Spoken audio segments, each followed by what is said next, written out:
Boa noite, igreja. Paz seja convosco. Tudo bem com vocês? Tudo certo? Estão com frio? Nos alhos. Glória a Deus. Está com calor.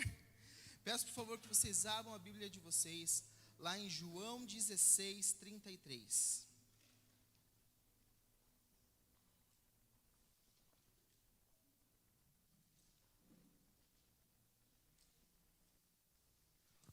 João 16, 33. É a palavra que Deus tem para nós nessa noite. Com certeza o louvor já falou com a gente sobre o amor de Deus para conosco. Ele vai continuar falando mais um pouquinho. Lá em João 16, 33, diz assim: digo isso para que por estarem unidos comigo, vocês tenham paz. No mundo vocês vão sofrer, mas tenham coragem, eu venci o mundo. Glória a Deus. Lá de volta. No mundo vocês vão sofrer, ou tem palavras que falam que no mundo vocês tereis aflições, mas tenham coragem, eu venci o mundo. Glória a Deus. Feche seus olhos, feche sua Bíblia, vamos orar. Senhor Deus, nós te agradecemos pela sua presença, Pai. Nós te agradecemos, Deus, por tudo que o Senhor tem feito no nosso meio. E te pedimos, Pai, permanece conosco. Que venhamos sair daqui, Pai, transformados e capacitados pelo Teu Espírito, Deus. Em nome do Senhor Jesus. Amém, graças a Deus. Pode se assentar. Amém. Chega ontem à noite, ontem à tarde, acho que o pastor falou: Mike, você prega amanhã. Confesso que eu tremi minhas pernas e falei: amém, pastor, eu prego amanhã. Eu lembro que ele estava tomando banho, quando ela saiu do banho, eu falei: amor, escuta esse áudio. Dela: o que aconteceu? É do pastor. Daí: então, você prega amanhã. Glória a Deus por isso. E naquele momento que o pastor mandou aquele áudio para mim, que eu ouvi, Deus trouxe essa palavra ao meu coração. E é o que nós teremos essa noite, é o que Deus quer falar conosco. A gente precisa primeiro entender um contexto. E Jesus, por muitas vezes, nessa palavra ali, ele estava falando para os seus discípulos que ele precisava morrer, que ele precisava se entregar para que gerasse salvação, ele precisava voltar ao Pai, para que nós viéssemos a ter acesso livre ao Pai. Ele precisava ir para que a gente viesse ter a salvação. Só que eu quero que vocês entendam que ali no começo do versículo 16, ele começa a falar assim que os discípulos eles estavam conversando entre eles e eles ainda estavam com algumas dúvidas, pois eles ainda não tinham compreendido o que Jesus queria dizer. Eles conversavam entre eles e falavam: nossa, Jesus ele fala com tantas parábolas, ele fala de tantas formas, e que o que ele quer dizer com isso? Que ele vai e volta, que ele vai morrer, ele vai nos gerar salvação, o que ele quer dizer com isso? Aí entra o versículo 33, que Jesus fala: eu falo isso para que vocês tenham paz. Neste mundo vocês tereis aflições. Isso é uma afirmação de Jesus para conosco e para os seus discípulos. Neste mundo tereis aflições, mas coragem, eu venci o mundo. Então, toda vez que eu leio esse versículo, Deus ele me traz e me renova as minhas forças, pois quem que já passou por dificuldade? Quem já passou por dias difíceis? Quem está passando por dias difíceis? Não é fácil, é complicado. Porém, esse versículo ele nos traz a garantia que no mundo tereis aflições, mas com Jesus há salvação, com Jesus há algo novo, com Jesus há uma esperança que as coisas irão melhorar. Há uma esperança que as coisas vão acontecer de uma forma diferente, que muitas vezes nós não esperamos. E eu fico imaginando os discípulos conversando entre eles, e talvez se eu fosse um deles naquele momento, naquele contexto, porque todos nós somos discípulos de Cristo, mas se fosse naquele momento eu pensaria assim: nossa, será que não tem outra forma do Messias, do Jesus, se entregar de outra forma? Será que ele precisa morrer? Ele é tão top, ele é tão bom. Será que ele precisa realmente sofrer tanto para que a gente viesse ter salvação?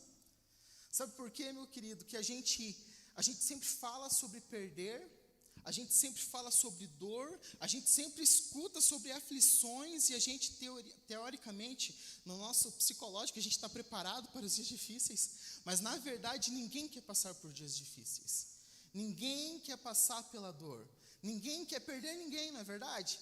Essa pandemia mostrou o quanto a nossa vida é frágil, o quanto por um instante você pode perder alguém. A gente escuta muitas vezes na TV números falando de mortes, enfim, só que quando chega nos nossos, quando chega perto, é muito mais difícil. Quando nós falamos das perdas dos outros é muito mais fácil, mas quando a gente precisa vivenciá-las, quando a gente precisa viver ela, se torna cada vez mais difícil. E isso é natural do homem, porque ninguém está disposto, ninguém quer perder. Porém, eu estava conversando com Deus e eu falei, nossa, mas o que o Senhor quer falar conosco nessa noite? E Ele me deu 4 passos, vamos dizer 4 passos ou 4 coisas que acaba acontecendo e que nos afasta dEle e que acaba nos impedindo de vencer. E eu quero falar um pouquinho com vocês. O primeiro passo é sobre solidão. Quando as coisas começam a ficar difíceis na nossa vida, quando vem a dificuldade, a primeira coisa que nós pensamos, a gente fala assim, nossa, eu estou sozinho, não tem ninguém comigo. Nossa, eu estou passando essa dificuldade, Deus não está ouvindo a minha oração, Deus não está ouvindo o meu clamor, porque eu estou indo na igreja, estou fazendo tudo certinho, mas eu estou me sentindo sozinho, mesmo em meio a uma multidão. E sabe, meu querido, esse sentimento, ele acaba nos afastando de Deus, porque na realidade, nós não estamos sozinhos. Sabe por quê? Porque lá em Isaías 49:15 diz assim, pode uma mãe se esquecer de um filho, mas eu jamais esquecerei de vós. Sabe o que Jesus queria dizer com isso? Porque quando ele fala do amor de mãe, e agora eu tenho uma mãe dentro da minha casa, a gente tem vivido coisas novas com a nossa bebê, e eu vejo que o amor da mãe com o bebê é algo sobrenatural, é muito maior que o amor do pai, é o maior amor que a gente pode comparar com o amor de Deus. É natural, a mãe se transforma numa leoa, é meu filho, o filho pode estar errado e ela vai brigar com ele depois, mas na hora ela defende, ela entra na frente. A minha mãe com 1,5 m, se precisar, ela entra na minha frente para me proteger, porque ela é minha mãe, é natural a mãe ter esse sentimento. E sabe que Jesus, ele diz, pode ser que uma mãe, ela esqueça do seu filho, que é algo muito difícil, é quase impossível, mas pode acontecer. Eu jamais esquecerei de vós. Sabe, meu querido, eu não sei se você tem passado, se você está se sentindo sozinho, eu não sei se você tem enfrentado dias que mesmo vindo à igreja com tantos pastores, somos em 12 pastores aqui na igreja, você às vezes acaba se sentindo sozinho. Eu venho falar através de Isaías 49:15, você não está sozinho.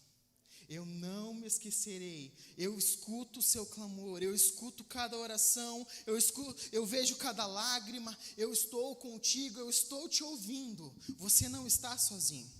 Só que sabe o que acaba acontecendo? É que na verdade nós não estamos sozinhos, mas nós não estamos percebendo a presença do Espírito Santo.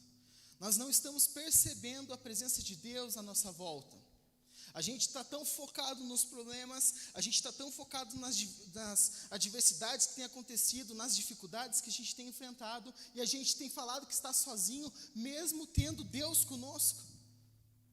Sabe, meu querido, eu posso te ajudar de várias formas, seja te estendendo a mão, mas eu conheço um cara que ele pode realmente te ajudar, um cara que supre as suas necessidades, um cara que te deu a salvação. E sabe o que é o mais legal disso tudo? É que Jesus, ele está com você e você não está sozinho.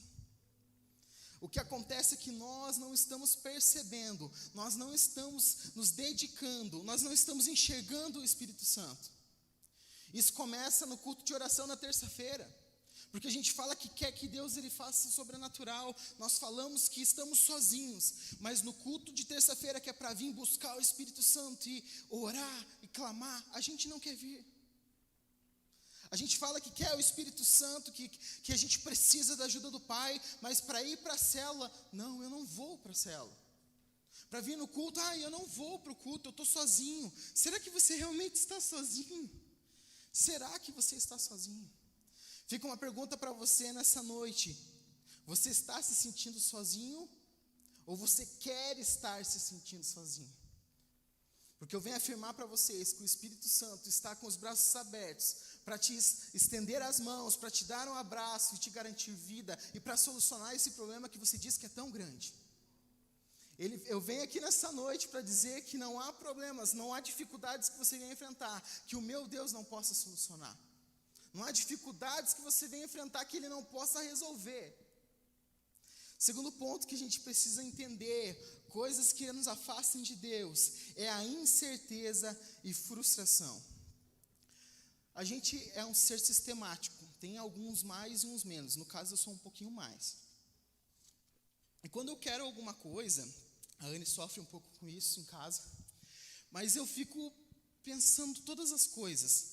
Nossa, eu preciso fazer isso, eu escrevo, eu vou fazer um portão de madeira em casa, eu quero fazer um projeto, eu quero riscar, eu gosto de planejar.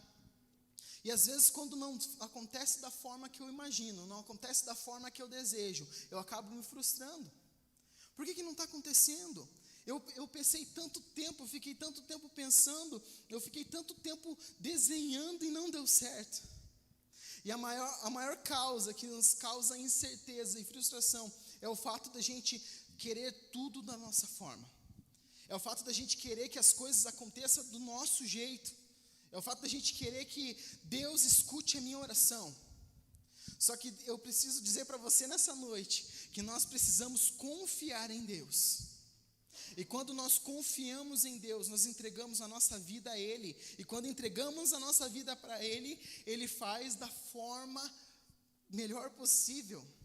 E não da forma que nós achamos. Como eu falei para vocês, eu tenho vivido algo sobrenatural, que é o fato de ser pai. Minha bebê vai fazer 5 meses. E há 5 meses eu descobri um amor que eu não tinha. Algo sobrenatural. E é bem engraçado isso, que pela minha filha, não sei se é por causa do porte físico do pai, mas a minha filha, se você deixar, ela quer mamar 1 litro. Ela não quer parar de mamar. Toda vez que acaba o mamar, aquele 120 ml, que eu acho pouco para mim, né? Para mim é pouco. Quando acaba aquele mamar, ela olha para nós, ela enruga a cara e começa a gritar. Ela começa a chorar quando acaba o mamar. Quer ver quando você pega ela depois do banho e vai limpar a orelha dela? Nossa, ela esperneia, não quero que limpe minha orelha. Quer ver então quando você precisa limpar o nariz dela, que é sempre depois do banho, a gente vai limpar o nariz dela, ela fica bem louca. Ela começa a gritar, ela começa a chorar. Eu moro em condomínio, eu acho que os vizinhos, quando escutam o choro dela, pensam, nossa, eles estão matando ela. Na verdade, a gente só está tentando limpar o nariz. E eu percebo por que isso é tão incrível. Porque ela chora quando acaba o mamar, ela chora quando vai limpar o nariz, porém, ela não entende que ela precisa daquilo. A minha filha não pode mamar 1 litro, por mais que ela queira, ela não pode, isso vai fazer mal para ela, porque se eu dou mais que 120 ml para ela, ela já passa mal. Não dá para mim não limpar o nariz da minha filha, eu preciso limpar o nariz, senão ela não vai respirar bem. E às vezes acontece exatamente isso conosco. Nós temos o nosso Pai, nós temos Deus. E na hora que Deus ele começa a limpar o nosso nariz, a gente começa a espernear e gritar para Deus, por que tudo isso está acontecendo? Quando Deus ele vai ali nos trabalhar, Ele vai nos dar banho, quando Ele vai nos preparar, a gente começa a espernear e falar para Deus, Deus, não está acontecendo do jeito que eu quero, eu não gosto assim, eu não quero assim. Por que Deus que está acontecendo isso comigo? Só que a gente precisa entender que o pai faz o necessário para o filho, independente se naquele momento ele entenda ou não. Hoje a minha filha não entende que ela precisa limpar o nariz. Ela não entende que ela precisa limpar o ouvido e que ela tem que mamar menos. Só que um dia ela vai entender. E hoje eu venho falar para vocês que você precisa entender o agir de Deus na sua vida. Sabe, meu querido, eu não sei se você conseguiu entender ainda, mas as coisas não vão funcionar só da maneira que você quer. As coisas não vão funcionar na base do grito, muito menos da base do choro. A minha filha pode chorar, ela pode espernear, mesmo assim eu vou limpar o nariz dela, porque é a minha responsabilidade como pai. Sabe, meu querido, você pode vir chorar na presença de Deus, mas se não for o momento, não é isso que Deus tem preparado para você, pode chorar. Deus não vai te dar, você ainda não está preparado. Só que é aí que a gente precisa ter essa inteligência com o Espírito Santo. Por isso que nós precisamos ter intimidade com o Pai, para que a gente venha entender qual é o nosso propósito. Às vezes eu tenho chorado tanto, pedindo tanto, algo que não é para mim ainda, não está preparado para mim, porque eu ainda não perguntei para Deus qual é o propósito e o que Ele tem preparado para mim. Você já perguntou para Deus qual é o seu propósito? Você já perguntou para Deus o que Ele tem preparado para você? Você já questionou a Deus no sentido, Deus, o que eu tenho que fazer? Ou você só fez planos e chorou quando o seu plano não deu certo? Entende que muitas pessoas estão frustradas, muitas pessoas estão tristes, muitas pessoas têm culpado a Deus que as coisas não têm acontecido, quando na verdade ainda não é tempo. A minha filha não está preparada para ficar sozinha em casa, ela precisa ter alguém cuidando dela, então eu não vou deixar ela sozinha. A minha filha ainda não está no tempo dela querer cortar o próprio pão, por mais que eu gostasse, filha, se serve aí, era tão mais fácil, mas ela ainda não está preparada para isso. Então, o que você tem feito diante de Deus? Você tem perguntado para Ele qual é o seu propósito, qual é o tempo que Ele tem preparado para você? Deixa eu te contar um segredo, você só vai saber essas respostas buscando a Ele incansavelmente. Você só vai ter essas respostas tendo intimidade com Deus. Você só vai saber essas respostas buscando e perguntando a Ele. Quando eu chego em casa e a Anne está bicuda por alguma coisa, ela está braba, porque às vezes ela está nervosa, né? Acontece. Eu não fico ali me fazendo o que está acontecendo, ai meu Deus, com cara de paisagem, eu vou voltar, vou chorar. Eu chego e pergunto, está tudo bem? O que aconteceu? Eu tenho intimidade com ela a ponto de falar, está tudo bem? O que está acontecendo? Fala para mim, eu fiz alguma coisa errada? Eu deixei a toalha em cima da cama? Às vezes acontece. Eu não fiz algo certo? Mas eu só vou saber a resposta do que está acontecendo quando eu pergunto. Quando eu me posiciono e tenho intimidade e ousadia de perguntar. E às vezes se resolve só com aquela pergunta, ela olha para mim, não é nada com você. Ela começa a sorrir. Qual o segredo? Maridos, pergunte o que está acontecendo com sua esposa. Ela começa a sorrir, tudo se resolve. Era só ter perguntado. Às vezes nós estamos batendo a cabeça e sofrendo tanto. Às vezes o nosso ministério não está indo para frente. Às vezes eu não assumo responsabilidade dentro da casa de Deus, porque eu não tenho perguntado qual é o propósito dele para conosco. Deus, Ele quer te levar para lugares grandes. Deus, Ele quer fazer uma obra incrível na sua vida. Porém, você precisa saber qual é. Não adianta andar para o caminho errado.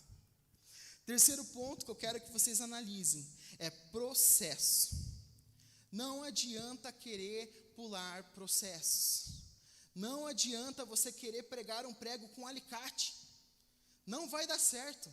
Vai ficar mal pregado. Não vai ficar um acabamento bom. Você vai martelar o seu dedo. Você precisa ter a ferramenta certa. Você precisa respeitar os processos das coisas. Como eu falei, a minha filha não está preparada para ficar sozinha, muito menos pegar uma faca na mão. Mas um dia ela vai estar. Um dia eu vou ter segurança em deixar ela com uma faca na mão, porque eu sei que ela vai fazer o serviço certo. Só que às vezes nós não estamos respeitando o processo do Pai. Às vezes nós não estamos buscando conhecimento diante de Deus. Nós falamos que queremos viver o sobrenatural. Nós falamos que queremos conhecer a palavra de Deus. Nós falamos que queremos viver para a honra e glória de Deus. Mas quando a gente precisa crescer, porque existe um processo, nós não queremos enfrentá-lo. Às vezes nós queremos pular processos e isso acaba ocasionando afastamento de Deus, porque as coisas não acontecem. Não adianta a pessoa começar uma faculdade de engenharia e em uma semana ela querer procurar emprego de se dizendo engenheiro. É um processo que ela precisa passar, ela precisa aprender para daí dizer que ela é uma engenheira e daí trabalhar na área. Não adianta falar para Deus, Deus, eu estou preparado. Deus, a gente tem aquele meme na internet, teu filho está pronto. Se a gente não respeitar o processo. O pastor Michel pregou alguns dias atrás, e depois a pastora Michele, Deus usou para pregar também sobre isso, sobre o vaso, sobre o oleiro. Existe um processo. Ele vai lá, escolhe a lama, não é aquele barro que você encontra na sua casa.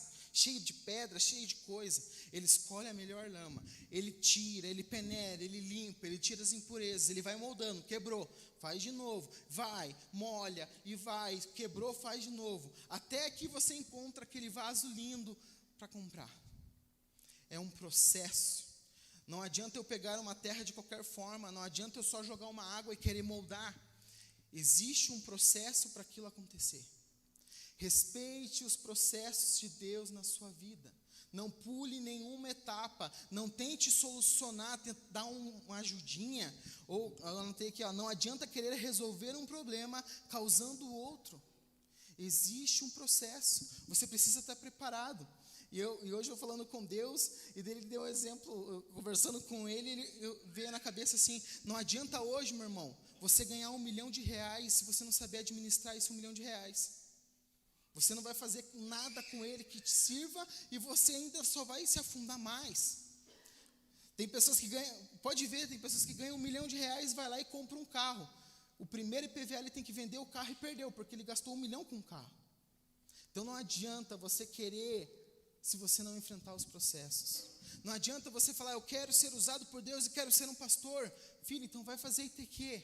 Não adianta você falar, Deus, eu quero ser um líder de célula. Então venha no trilho do crescimento. Não, Deus, eu quero ter intimidade, eu quero que o Senhor me use. Então venha no culto de oração e comece a buscar esse Deus. Não pule os processos. Não existe uma mágica, não existe, ninguém cai de paraquedas.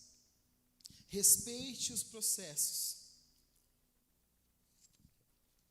E o quarto ponto, que eu quero que vocês prestem bastante atenção nesse ponto, é que nós só colhemos aquilo que plantamos. Às vezes nós estamos diante de Deus, nos sentindo sozinhos, enfrentando dificuldades, porque nós plantamos isso. Ninguém colhe paz se você só planta rebeldia. Ninguém colhe paz se você só planta desobediência. Ninguém vai colher uma fortuna, ninguém vai prosperar se você não é fiel com Deus nos dízimos e nas ofertas. Você colhe aquilo que você planta, meu irmão. Você vive aquilo que você faz. Toda ação tem uma reação e é assim diante do reino de Deus também. Não adianta você somente buscar a Deus e querer que Ele te solucione os problemas, que Ele traga a bênção que você tanto sonha, que Ele acabe com o caos do mundo, sendo que você só planta o caos, sendo que você não respeita a sua autoridade, sendo que você não respeita nada e nem ninguém. A palavra de Deus fala que tudo que pedimos em oração, receberemos. Só que primeiro a gente tem que ter intimidade com o Pai. Primeiro nós precisamos plantar uma intimidade com Deus. Aí Ele escuta a nossa oração. Aí as coisas acontecem, porque daí eu entendi o meu propósito, e eu não vou pedir nada que não era para mim.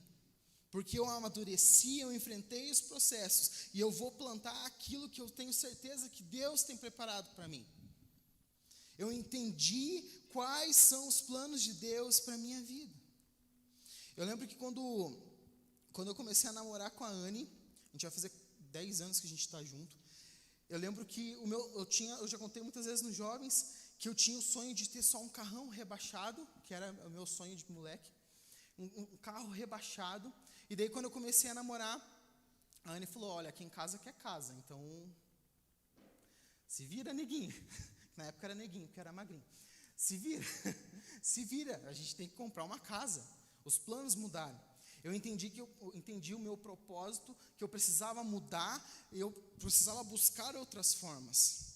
E hoje, graças a Deus, Deus nos abençoou, mas foi 10 anos plantando, 10 anos regando, e até a gente colher aquilo que nós sonhamos, até a gente colher aquilo que Deus tinha sonhado para nós. Só que a gente entendeu o propósito, a gente entendeu o que Deus tinha preparado para nós. E eu lembro que naquela época eu fazia faculdade, e daí a gente conseguiu comprar a nossa casa, e aí eu não conseguia pagar a faculdade, não conseguia pagar a casa, e a Anne também, e daí eu tranquei a minha faculdade. Isso foi 2012, 13, né? Não, 2012, que a gente casou em 2013. E eu tranquei minha faculdade, porque a gente tinha comprado a casa. E daí, 6 meses depois que a gente casou, Deus falou para nós assim, vamos para o ITQ. A primeira coisa que veio na minha cabeça é falar, como que eu vou começar o ITQ? Por que que eu vou ser pastor se eu não terminei minha faculdade?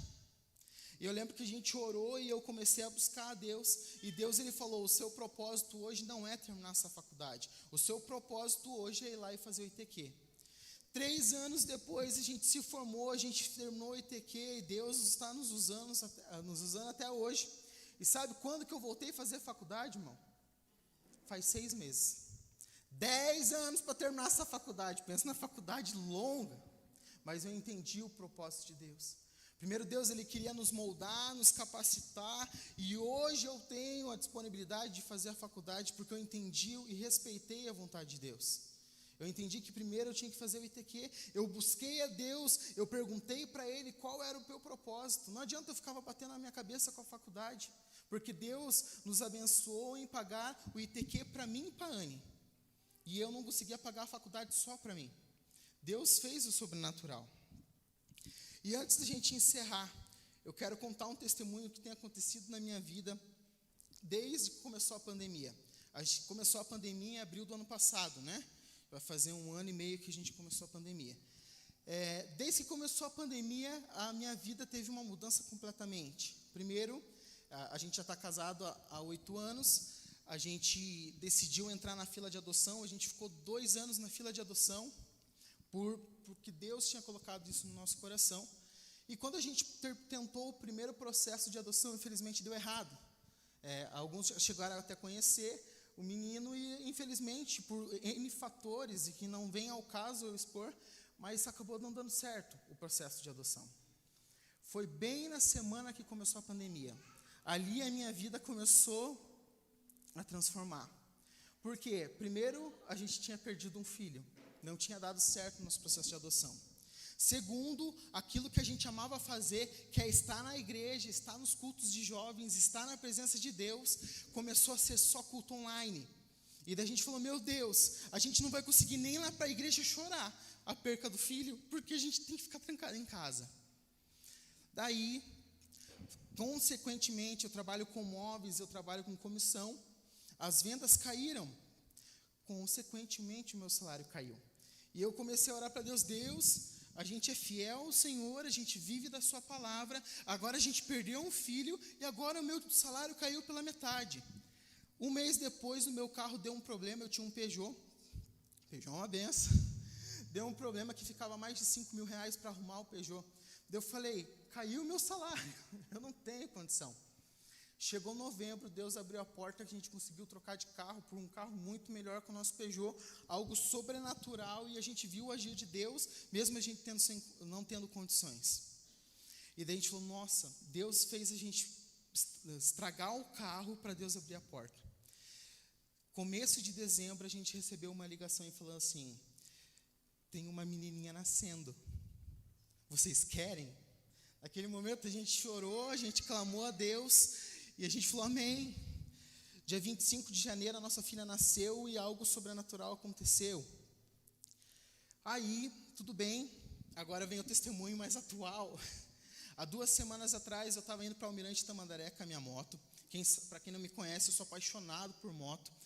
E eu estava indo trabalhar, já fazia dias que a gente falava que eu ia vender a moto e precisava comprar outro carro, porque a Anne usa o nosso carro para trabalhar. E eu falava para a Anne, vamos procurar um carrinho, porém o preço da minha moto era 7 mil reais, não conseguia comprar um carro que aguentasse eu rodar bastante, porque eu rodo Curitiba inteiro. Aí eu estava indo para o Almirante Tamandaré fazer uma medição, uma mulher cruzou a minha frente na BR, bateu na minha lateral, eu rampei o canteiro, bati no guarda-reio e voei num buraco de 3 metros de profundidade. Deus foi fiel, eu não quebrei nada, faz 2 semanas atrás.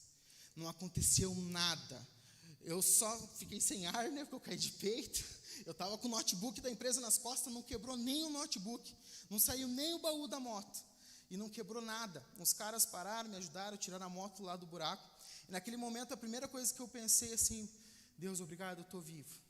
Liguei para a Ana e falei, amor, me acidentei, caí numa ribanceira, mas eu estou bem, tá tudo bem, é a mesma coisa que falar para ela, né, morri. Ela já entrou em desespero.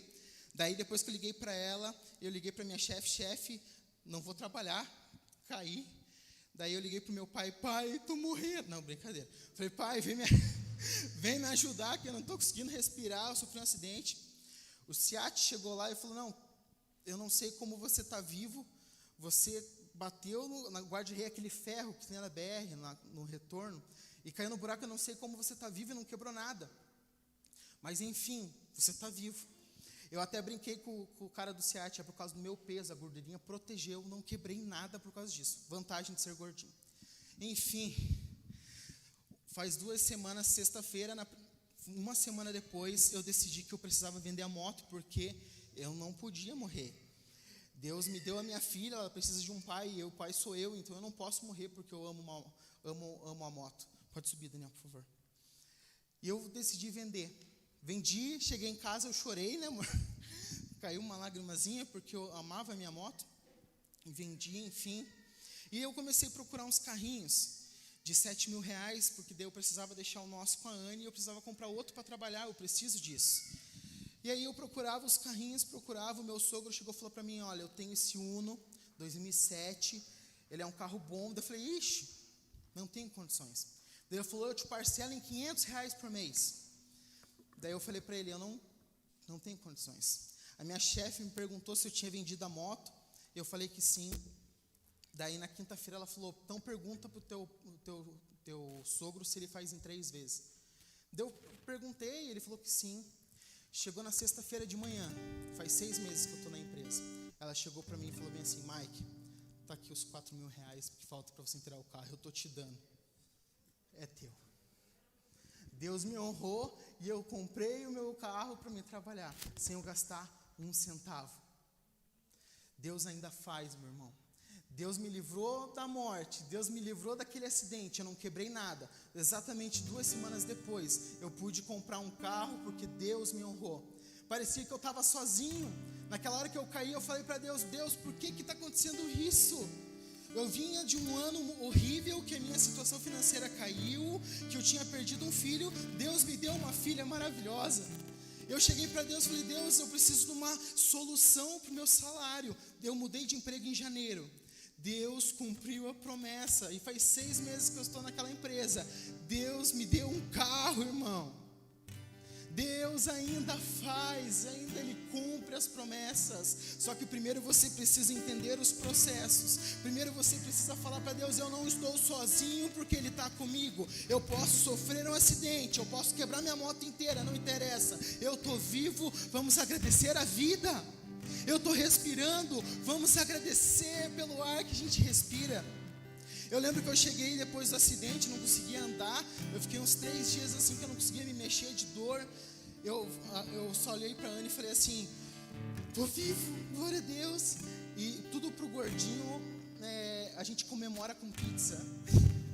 Eu lembro que aquela pizza foi a melhor que eu comi na minha vida, porque eu estava vivo, Deus me salvou. E eu lembro que aquela pizza fez uma diferença. E quando eu cheguei sexta-feira em casa, chorando, e falei para a Anne, amor, a minha chefe me conhece há 6 meses, e ela me inteirou 4 mil reais, e a gente não vai precisar pagar para comprar um carro novo. Eu só olhei para ela e falei, vale a pena ser dizimista. Vale a pena ser fiel com Deus. Vale a pena mesmo que esteja difícil, mesmo que as coisas pareçam impossíveis. Vale a pena permanecer firme com Deus.